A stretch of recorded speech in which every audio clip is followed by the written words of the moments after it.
হাম্বালি। এই হাম্বালি মাযহাবের ইমামের নাম আহমদ ইবনে হাম্বাল, জগৎ বিখ্যাত মুহাদ্দিস। একক স্বতন্ত্র হাদিসের কিতাব হিসেবে পৃথিবীতে সবচেয়ে বড় যে হাদিসের কিতাব, ওইটার নাম মুসনাদ আহমদ ইবনে হাম্বাল। 40,000 হাদিসের কালেকশন আছে এটাতে।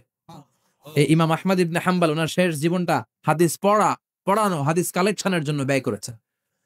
শহরের পর শহর, দেশ থেকে দেশ, দেশান্তরে ঘুরতেন একটা হাদিসের জন্য। উনি সফরে বেরিয়েছেন হাদিস কালেকশনের জন্য। প্রচন্ড শীতের রাত, উনি মাগরিবের নামাজ, এশারের নামাজ পড়ে একটা মসজিদে শুয়ে পড়লেন, আর শুয়ে শুয়ে হাদিস পড়তেছেন। কি পড়তেছেন? কথা বলেন। আর মনে মনে ভাবলেন রাতটা মসজিদে কাটায় দেই, ফজরের নামাজ করে আবার বেরোবো। কিন্তু দারোয়ান এসে বলে মসজিদে থাকতে পারবে না, ওঠেন। দারোয়ান আছে না, কথা কন। আহমদ ইবনে হাম্বাল বললেন, আমি শুধু রাতটা থাকতে চাই, আমি তো ফজরেরও মুসল্লি, ফজর নামাজ পড়বো তো এই মসজিদে, আমার থাকতে দাও। দারোয়ান তো দেয় না, কেন না, মসজিদে থাকার জায়গা না, যান মিয়া। উনি যে আহমদ ইবনে হাম্বাল এটা চিনে নাই, থাকতে দেয় না। কি করবে এখন? উনি কাঁথা গুছিয়ে হাদিসের কিতাব নিয়ে কাঁধের মধ্যে ব্যাগ নিয়ে মসজিদ থেকে বের হয়ে গেলেন। কি আর করবেন, প্রচন্ড শীত, আর কাঁপতেছেন, বুড়ো মানুষ। পথিমধ্যে দেখলেন বাজার একজন খাব্বাজ, শাবুন খাব্বাজ, যুবক রুটি বিক্রেতা। সে রুটি বিক্রি করে, চুলার মধ্যে রুটি সেকে। সে যে সালাম দিল, আসসালামু আলাইকুম। যুবক বলে, ওয়ালাইকুম আসসালাম। আহমদ ইবনে হাম্বাল বলে, যুবক, আমার যাওয়ার জায়গা নেই, সফরে বেরিয়েছি, খুব শীতে কষ্ট পাচ্ছি, রাতে যদি তোমার এই চুলা থেকে একটু আগুন পোহাই, কোনো সমস্যা?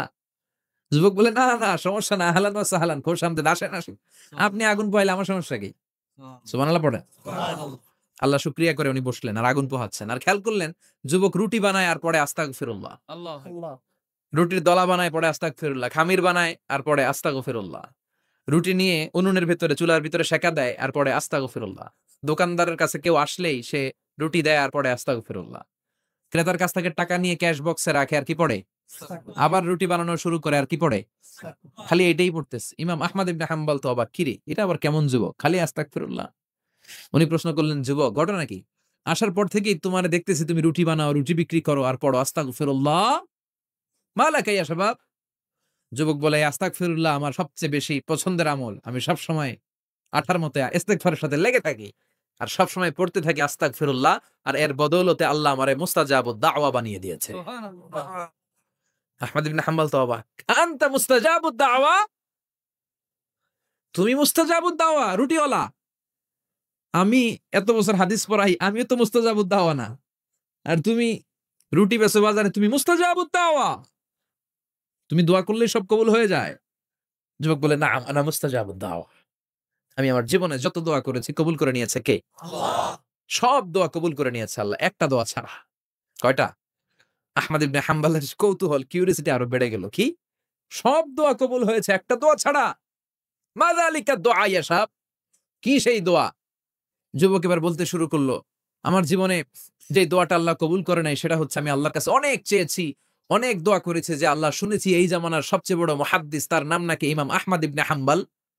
আল্লাহ তোমার কাছে আমার চাওয়া, আমি যেন এই ইমাম আহমদ ইবনে হাম্বালরে দেখে মরতে পারি, আমি যেন ইমাম আহমদ ইবনে হাম্বালের হাতে হাত রেখে মুসাফা করতে পারি আর তার কপালে একটা চুমু এঁকে দিতে পারি।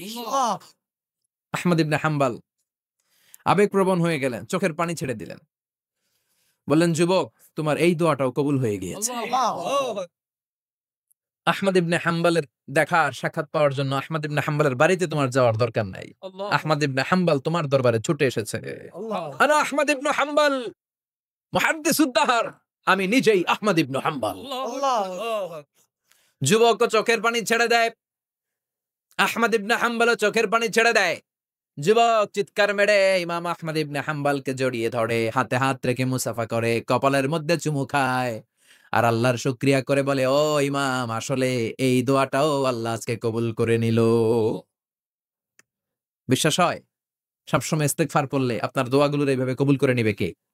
এই 5টা জিনিস পাবেন সবসময় যদি ইস্তেগফারের সাথে লেগে থাকেন। রাজি আছেন তো? এজন্য বিশ্বনবী সব সময় নামাজে সালাম ফিরানোর পরে পড়তেন আস্তাগফিরুল্লাহ। কি পড়তেন? 3 বার পড়তেন আস্তাগফিরুল্লাহ, আস্তাগফিরুল্লাহ, আস্তাগফিরুল্লাহ। পড়তে রাজি আছেন? ইস্তেগফার অনেকগুলো আলফাজ আছে, সবচেয়ে ছোট ইস্তেগফার হচ্ছে এটা, আস্তাগফিরুল্লাহ, আস্তাগফিরুল্লাহ। আরো আছে আস্তাগফিরুল্লাহ আল্লাযী লা ইলাহা ইল্লা হুয়াল হাইয়ুল কাইয়্যুম আতুবু ইলাইহি, বিশ্বনবী বলেন এই ইস্তেগফারটা যদি কেউ পড়ে, আত-তাওয়াল্লি মিন ইয়াউমিজ জাহাফ, যুদ্ধের ময়দান থেকে পালিয়ে আসা কবিরা গুনাহ। কি গুনাহ? কাফেরদের সাথে যুদ্ধ, আমি তাগড়া যুবক, তলোয়ার নিয়ে নেমেছি, আমার দেহের এক ফোঁটা রক্ত থাকা পর্যন্ত আমি যুদ্ধ চালিয়ে যাব, আমি ফিরে আসতে পারবো না, আইনটা কার? ফিরে আসলে কবিরা গুনাহ। বিশ্বনবী বলেন যুদ্ধের ময়দান থেকে ফিরে এসেছে এরকম কবিরা গুনাহ অবলম্বনকারীও যদি আস্তাগফিরুল্লাহ আল্লাযী লা ইলাহা ইল্লা হুয়াল হাইয়ুল কাইয়্যুম ওয়া আতুবু ইলাইহি পড়ে, ওই কবিরা গুনাহকারীকেও ক্ষমা করে দিবে কে? পড়তে রাজি আছেন তো? আবার সাইয়েদনা আবু বকর বললেন, ইয়া রাসূলুল্লাহ আল্লিমনি দুআআন আদউ বিহি ফি সালাতি, এমন দোয়া আপনি আমারে শিক্ষা দেন যেই দোয়াটা আমি নামাজে পড়তে পারি। বিশ্বনবী বললেন, পড়ো আল্লাহুম্মা ইন্নী যালামতু নাফসি যুলমান কাসীরান ওয়া লা ইয়াগফিরুয যুনুবা ইল্লা আনতা ফাগফিরলি মাগফিরাতাম মিন ইনদিক ইন্নাকা আনতাল গফুরুর রহিম। সুবহানাল্লাহ পড়েন। এটাও ইস্তেগফার। আমরা এটার বলে দোয়া মাসুরা, সালাম ফেরানোর আগে পড়ি না? যেখানেই ক্ষমা চাওয়ার কথা আছে ওইটারই কি বলে? ইস্তেগফার। আল্লাহুম্মা ইন্নী যালামতু নাফসি, আল্লাহ জুলুম করেছি, যুলমান কাসীরা, অনেক জুলুম, ওয়ালা ইয়াগফিরুয যুনুবা ইল্লা আনতা, তুমি ছাড়া এই গুনাহ ক্ষমা করার তো কেউ নাই, ফাগফিরলি মাগফিরাতাম মিন ইনদিক, তোমার দয়ায় আমারে ক্ষমা করে দাও, ইন্নাকা আনতাল গফুরুর রহিম, তুমি হলা ক্ষমাশীল। ঠিক কি না? এটাও ইস্তেগফার, এটাও পড়বেন। আর এই সব ইস্তেগফারের শ্রেষ্ঠ ইস্তেগফারের নাম সাইয়্যিদুল ইস্তেগফার।